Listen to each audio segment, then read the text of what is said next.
উখিয়ার রাজাপালং ইউনিয়নের হাতিমোড়া এলাকার লোকালয় থেকে ৩৫ কেজি ওজনের একটি বার্মিজ অজগর উদ্ধার করেছে বন বিভাগ।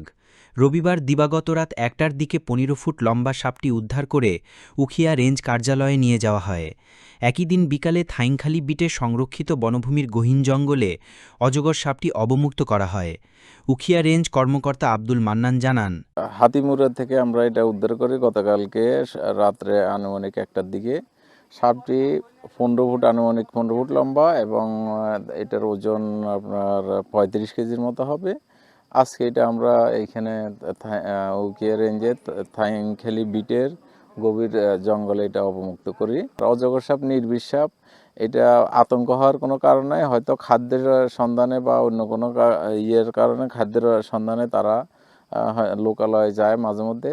তা আমরা জনসাধারণকে জানাবো যে যদি কোথায় এভাবে আপনারা সাপ দেখেন বা কোনো বন্যপ্রাণী দেখেন, আতঙ্কিত না হয়ে বন বিভাগকে আপনারা খবর দিবেন। আমাদের উদ্ধার টিম যথাসময় এখানে উপস্থিত হয়ে এটা উদ্ধার করে আমরা গভীর জঙ্গলে এটা অবমুক্ত করব। নিউজ ডেস্ক, সীমান্ত শহর, কক্সবাজার।